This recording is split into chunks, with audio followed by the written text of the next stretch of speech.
come on in for my review. My name is Deborah of Make a Move for this Ready to Love, a season 1. We're on episode 6, y'all. We're on episode 6, and we're on episode 6, but have we really gotten too far down the road in this Make a Move? Is anybody really ready to move? I'm calling this video More Men, More Problems. More men, more problems, because we don't seem like we getting too far down the road. I tell you, a lot of people say the reason why they're not in a relationship, they're not dating, they're not married, whatever it is they talk about, they say because they don't have enough men to choose from. And whether or not all these men are really eligible or not, I don't know. I don't know. We're going to talk about these men. But we'll also talk about the ladies and the contradictions. I tell you, last week we had Ashley talking about how she's really not insecure. She don't really care if the men compliment her back. Tamika called her out on it this week. She backed up off that, finally admitted she is insecure. Go figure, Ashley. We knew that already. Last week, y'all was telling me, how do I know the men are uncomfortable with Ashley? How do I know that men really don't like all this stuff Ashley's telling them or doing? I said because of nonverbal communication. I told y'all that I know how to read a room, that I look for nonverbal communication. Oh, so for all of you who didn't believe the men were uncomfortable and didn't really like Ashley, is Kirsten not showing up? Is that enough information for you? Enough nonverbal communication when someone just don't show up and ghost you? How about that for some nonverbal communication? Do y'all believe it now that he ain't interested in her? I sure hope so. I hope you don't have to hear it out his mouth. I hope people don't have to hear when a man ain't interested until he says the exact words. We really need to look at this nonverbal communication, because obviously Ashley can't read a room, because she sat up there and blamed Stormy for everything that went wrong on that date. It was Stormy. It was Stormy's dress. It was the words Stormy did. And then she sat out there and told Kirsten, I'm not mad at you for how you handled it. Girl, he didn't even swerve out the way. That's like saying you didn't even try to avoid the accident. You saw the accident coming to you and you just stood there and took it. But you don't get you get a pass. Ashley gave Kirsten a pass on that whole Stormy debacle. She didn't hold him accountable for nothing. Then Vernisha dumped Jabari because Jabari was too rigid. He wanted to be at home by 9, in the bed by 10. That's what he said he wanted from his wife. He said he's very structured, regimented. And Vernisha said, this don't fit into my life because, first of all, me and my nipples don't come home to midnight. And so that ain't going to work for me. And the next thing you know, you got Jabari coming over here and he's all fun and laughter and likes to have a good time. And then Vernisha said, he can't be serious enough. She said, Jabari, all this fun and laughter, he can't be serious enough. Vernisha, do you want to have fun or do you want to be serious? What do you want, Vernisha? You want to be at midnight? You want to be out at midnight being serious? So Jabari was too serious, too regimented. And then you go over here to Tabari, and she said Tabari liked to play too much and have too much more fun, and he need to be a little bit more serious. Vernisha is contradicting herself just like her outfits contradict herself. She want to be a stay-at-home homemaker, but every outfit Vernisha wears, I tell you, I tell you, every outfit she wears don't say homemaker at home at all. Vernisha's a walking contradiction. She need to get her story straight. Vernisha really need to figure out what she wants, because I'm telling you, it is confusing. Very, very confusing. Then we got Zadia over here confused why Cameron ain't showing up, because Cameron said, I got to work. I got money to make. I got things to do to provide you this soft life you want. And then she's saying, but he didn't show up for her birthday party. Is this going to be about things to come? Yeah, Zadia, that's what's going to come up, because he's already told you he's about his money. He's about building. He's about building wealth, running his businesses. So yeah, sorry to tell you, Zadia, you ain't gonna come first. You are not gonna come first. So first, let's start with Sharice, because we always start last with Sharice, but we're gonna start with Sharice first, because Sharice sent Keith home. She sent him home and said, you know what? You ain't got no passport. You ain't well traveled. You know, all you want to do is go in the park and eat some ice cream. And I want to travel around the world and do things that you just not ready for. I don't even know if you can get a passport. So we're not compatible. And Keith said, I can understand. And he went on and he exited stage left. Sharice said, you know what? The thing she hates the most about a man is a man who's late, a man who's cheap, and a man who don't do valet. So she said, you know what? I'm going to try with Mizell. That's who I'm going to go with. I'm going to go with Dancing Mizell because Keith ain't it. And I don't want to eat crow and have to bring back Maurice. You better go on and call back Maurice. How many of y'all there still know Sharice going to call up Maurice? She gonna call up Maurice, y'all. It's only a matter of time. It's only a matter of time before she calls up Maurice, because we already see the previews for next week, and Mizell is over here texting and hemming up Vernisha, and he don't even call back Sharice. And so Mizell's not going to be an option, even if she wants him to be an option. He's already hemming up Vernisha. And what's that about Vernisha even giving Mizell her telephone number? Is that the way it's supposed to work? Are all these men up for grabs? Is that what the woman's supposed to do? Switch between them men? Because let me tell you something, that ain't a good look. I would not have given Mizell my telephone number if I was Vernisha. That was kind of tacky the way he did it. He should have ended everything with Sharice first, made sure it was clear on both sides before he started going over and hemming up Vernisha. But once again, when there's a man in heat, when there's a dog in heat, because I'm telling you, Mizell was a dog in heat when he saw Vernisha in that outfit. He was a dog in heat. He forgot all his manners. Mizell forgot all his manners and went right over there trying to hump the leg of Vernisha. He didn't even bother telling Sharice, hey, you know what? I don't think that this is a match. He said, forget about communicating with Sharice. I'm going like a dog in heat over here to hump the leg of Vernisha, because Vernisha in that outfit with her breasts is all out and her nipples showing, he couldn't resist. He could not resist. And Vernisha sat over there and gave him her number. No way I would have given Mizell my telephone number. Not at all. If you don't see the red flags before, that looks thirsty to me. That just looks thirsty to me. I would not be drinking out no glass of Mizell after he didn't even have the decency to end things with Sharice. Absolutely not. Wouldn't do it. Now Sharice over here stuck with Dany, the drunk Dany, drunken love Dany. Let me tell you, if a man or any man, not even a man, a woman can't hold their liquor on an encounter like this, you need to get rid of them. Because let me tell you, these are the situations where you should be doing your best to put your best foot forward. And if your best foot forward is that you can't even control your alcohol, you got a problem. We are not 21 years old. You should know what makes you drunk. You should know your drink limit, Dany. So the fact that he couldn't even keep it together for this birthday party, he's a drunk in real life. Let me tell you, Christmas parties are coming up. Christmas and holidays are coming up for corporate parties. People, don't be going to your corporate parties and getting drunk. Don't go to your corporate parties getting drunk. Give yourself a drink limit, because if you can't show your best foot forward for 1 hour or 2 hours or 3 hours, you don't need to be drinking. This is a bad sign for Dany. So Sharice ain't got no hope. Sharice probably went home after this and texted and called Maurice and say, hey, let's go to dinner. I don't care if you're going to eat the whole time and not talk. Let's just go to dinner. Dany over here trying to speak French. Vous la poupoussez à ce soir. Wasn't that song? Vous la poupoussez à ce soir. I don't know what it means. Just like he didn't know what it meant, what he said. And when Sharice said, what did it mean? He said, I don't know. Woo! At least he's funny when he's drunk. Why does Sharice keep saying the thing she wants from a man is to be consistent and safe? What is in Sharice's background where she keeps saying she wants to be safe? Is there a history in Sharice's background of her being physically violated by men? Maybe it's emotionally or mentally violated by men. I hope she wasn't in no P. Diddy situations. That stuff is a mess out here in the YouTube blogs. I sure hope Sharice hasn't been in those situations like P. Diddy, because she absolutely keeps referencing that all the time. She wants to feel safe. As if she has been violated a lot of times. But I would feel some kind of way if I was Sharice, because every time I met a man, all he did was compliment me on my physical beauty. That's all the men ever tell Sharice. Oh, you're physically stunning. I mean, it's almost as if there's nothing else to Sharice. That's all they compliment her on.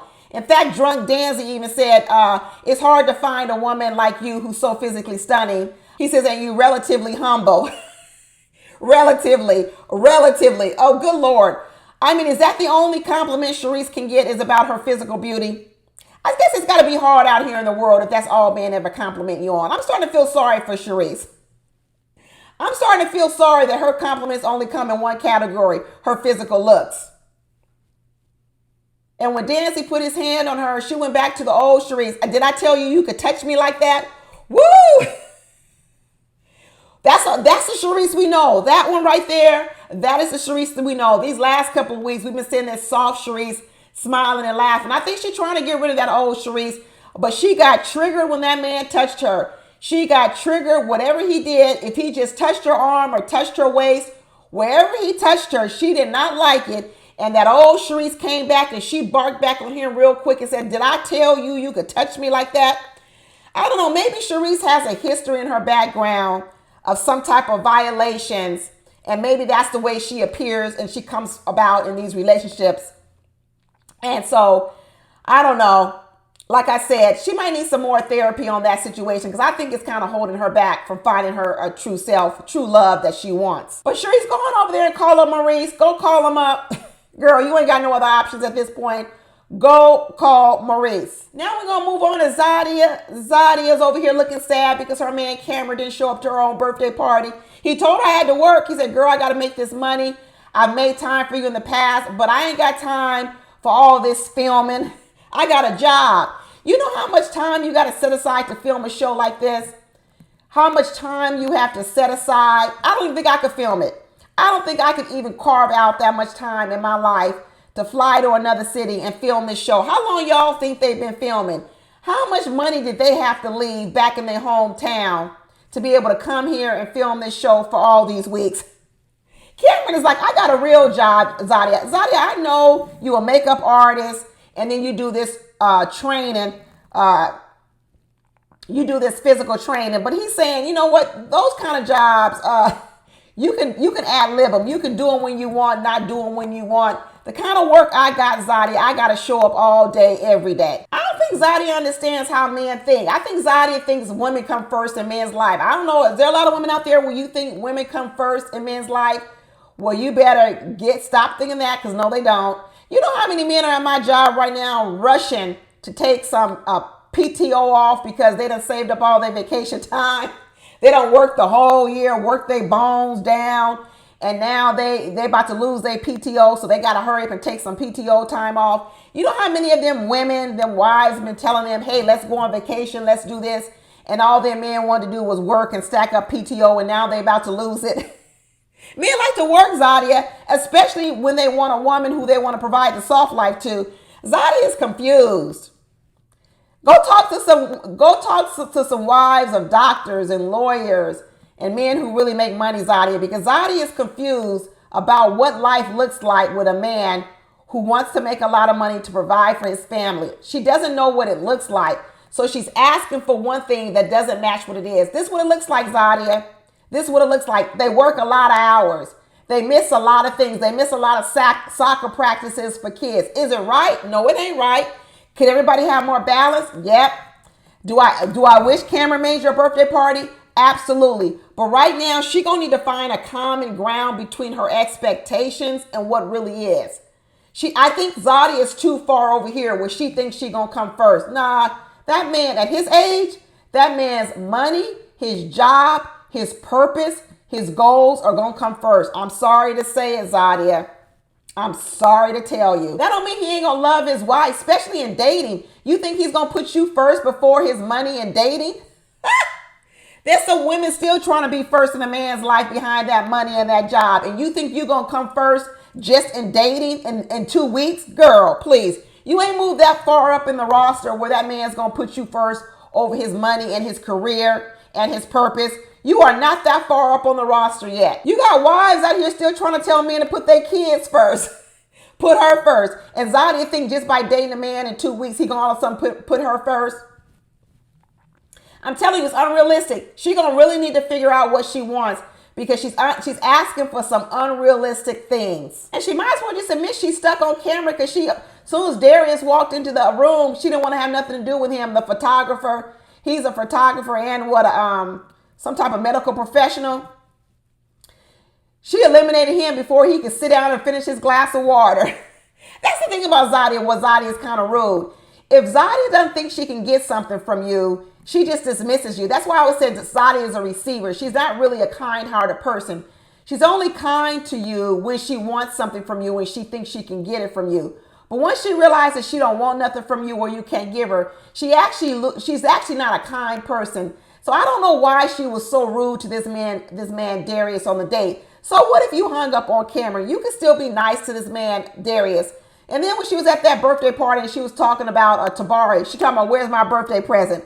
Girl, that man don't even know you. Where's my present? Girl, I don't even know you and your own man didn't show up and you asking me for a present? She over here asking Tabari for a present and he don't even know her, but her own man that she calls her man ain't even showed up with no present. I hope he shows up with a present because she over here asking random people for presents, but when she meet a random man on a date, she can't even be nice to him for an hour or two. Zadia is rude. That man said, I want a woman who's respectful and peaceful and a team player. And she said, what, you don't want nobody who's loyal? Dang, Zadia, just because he didn't mention it doesn't mean he don't want it. Why you all down the man's throat? I tell you, once Zadia realizes she don't want nothing from you or she can't take nothing from you, she don't have no use for you. Zadia is a user. Zadia is a user. The only reason Cameron's still putting up with her is because he's from Omaha, Nebraska.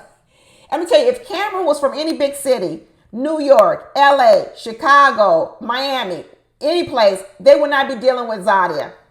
They would not be dealing with Zadia. They would have already peeped Zadia's game, and what they would have done was they would have flipped the table, and then what they would have done was they would have started using her. That's what they would have done. Any man from no big city, they would have peeped Zadia from the beginning, realized what she's all about, and they would have started extracting from her, using her, and then leaving her on the side of the road later. Zadia better be happy Cameron's from Omaha, Nebraska. Because he ain't got all the game playing skills these big city guys got, because he would have made mincemeat of her by now. Mincemeat. Zadia need to wake up. She need to wake up for what she wants and what some realistic expectations are, so she can eventually marry those two together and go find the love of her life. Because right now, it's almost like she lives in a fantasy world and she keeps looking for this fantasy person, and she needs to prioritize. And it doesn't mean that she can't get to where she wants to go, but she may need to realize it takes steps to get to there. But right now, she wants everything right up front all at once, and it really ain't leading her nowhere. It really isn't. She's hard-headed, and she's too focused on her needs, and she's not really looking at the man's needs, what the man needs to do, what she needs to do, and it really ain't leading her to a successful path. She needs to really change her game plan. Then we got Vernisha over here talking about, Jabari, I gotta let you go. She crying because she said they really had a good friendship. She loved talking to Jabari. Most people would think that friendship is a foundation of a good relationship, but not Vernisha. Friendship ain't the foundation. So she crying over getting rid of Jabari, who is the foundation, because what she said was she don't think she and Jabari's life can fit together because Jabari's 9 to 5. Jabari is structured. Jabari wants a woman that's going to be home at 9 o'clock, and Jabari's not going to be able to keep up with her life. So instead of her changing her life to fit with a man, Vernisha saying, I need to find a man to fit with my life. Okay. In walks in Tabari. Tabari's outgoing. He got 5 jobs like Vernisha does. He looks like he likes to party, have fun. He even asked Vernisha, what would it be like dating you? And Vernisha still with her one-word answers. Fun. No substance, y'all. No substance. We still don't know what Vernisha likes to do. All Vernisha says is she's fun. Okay, Vernisha, you fun. But then the minute Tabari says, man, that's fantastic because I love to have fun. What does Vernisha say? Oh, all he want to do is have fun. He can't be serious. Vernisha said it. Vernisha said everybody needs to make adjustments, but she said, I don't know if I can. There you go. Vernisha said everybody needs to make adjustments, but what she's saying is she don't want to be the one making any of those adjustments. Everybody who was wondering why Vernisha was still single, because I was one of them. When this show first started, I kept saying, I don't know why Vernisha can't find her man. What's going wrong? I don't wonder no more, y'all. I do not wonder one bit. But one thing Vernisha is able to do better than Zadia does was Vernisha was out with this Contrail guy. You know she wasn't interested in him. The one that's a half high school basketball player. What else did he say he do? And a social worker. You know she wasn't interested in him. But you know what? I'm going to give Vernisha because she was respectable on the date. She was kind. She was considerate. But we all know ain't no way Contrail is making it to the next level. No way. And by the time they got to that birthday party and he saw Vernisha over there talking to Tabari, Contrail already knew he wasn't making it. So he just went along and started eating all them chicken wings. He was going to town on them chicken wings. Tabari was doing all the right things for Vernisha. He was making her a plate. He was trying to shoo away Contrail like a fly, telling him to get out of here so you and I can get together and get out of here. And who knew on the side of Vernisha, without the camera showing, she was over there cozying up and talking to Mazel. And he was over there asking for her number. And I guess she gave it to him. And not only did she give him the number, they texted back and forth. I wouldn't have done it.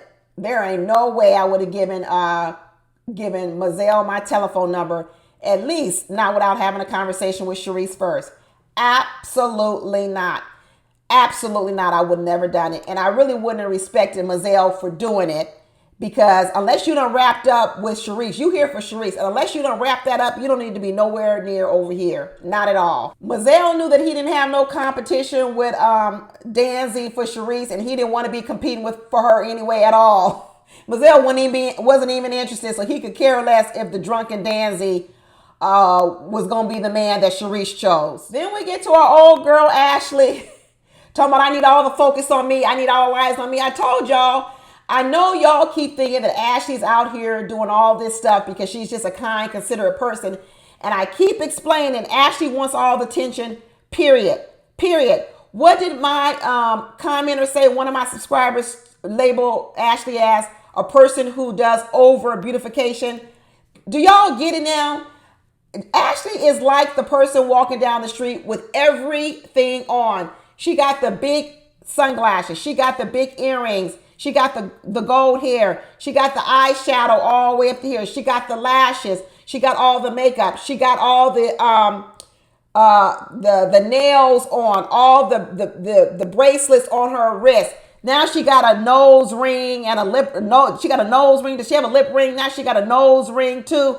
If Ashley adds one more thing to her outfit so we can see her, I'm just gonna be like, dang, Ashley, we see you. We see you, Ashley. We don't need all this, Ashley. We don't need the gold hair, the eyeshadow, the lashes, the lipstick, the big earrings, the big sunglasses, all the jewelry, the breast showing, the nails showing. It's almost like Ashley says to everybody every time, I'm going to make you see me. And then what I'm going to do is I'm going to be loud. I'm going to cry. I'm going to do everything else for you to see me. It is more than being insecure. This thing with Ashley goes way beyond her being insecure. Ashley just wants all the attention, period. Period. She's like a puppy dog that just goes where the attention is. And then when Donald finally comes back into the room, she jumping on him and talking about, hey, baby. But just a minute before, she was bad-mouthing him and calling him all kind of names. But then when he walks in the room, hey, baby, hey, baby, hey, baby, I missed you. I miss seeing you. What is Ashley talking about? What is she talking about? And every time, if you listen to why she was mad at Stormy, it was because of the attention wasn't on her. The attention, the attention, the attention, the attention. And she did not care that Kirsten is not interested in her, because all she was worried about is, if you're willing to give me the attention now, and I'll take it. If you're willing to give me the attention now and I take it, I'm going to forgive you for not giving it to me when Stormy was there. But if you're willing to give it to me now, I'll take it, girl. And when Ashley had that date with Kenneth, the high school teacher, who said that he hadn't been in a relationship for 10 years, Ashley said his baggage was more than hers because he's been in situationships for 10 years. She sat there and said his baggage is more than hers. She said she don't want to have to unpack baggage for 10 years. You know why? Because she's still unpacking her own. She's like, I can't help you unpack yours because she got her own to unpack. Oh my gosh. So what is Ashley looking for? Ashley's looking for a man who doesn't have any baggage so he can help her unpack hers. So Ashley got 10 years of baggage. Kenneth got 10 years of baggage. Ashley says, I don't want to be with you because I don't want to help you unpack your 10 years of baggage. But Ashley wants some man to come in with no bag and help her unpack hers. Okay, Ashley. I don't know Ashley is really healed when she takes off all this over beautification. When Ashley feels comfortable walking out the house with not 15 things on, no lashes, no hair, no makeup, all this jewelry. I don't know Ashley is healed when she doesn't feel a need to wear all these bells and whistles and ringing a bell like she's Santa Claus to get attention. I don't know she's healed when she doesn't need all that stuff. Because right now, Ashley looks clownish. She really does. She looks clownish because she's so busy trying to keep everybody laughing and smiling and looking at her and keeping eyes all on her and talking about how wonderful she is. Ashley's correct. She don't need to be with no man where she got to unpack his bags. That is correct. But she needs to get to a point where she ain't got a lot of bags to unpack too. And right now, Ashley got too many bags to unpack. Way too many. But that's it, y'all. Let me know what you think down in the comments. And I can't wait for Maurice to come back. Maurice, where you at, Maurice? Where you at? I can't wait for you to come back because I know you coming. I know you coming. But that's it, y'all. I'll talk to you later. Bye.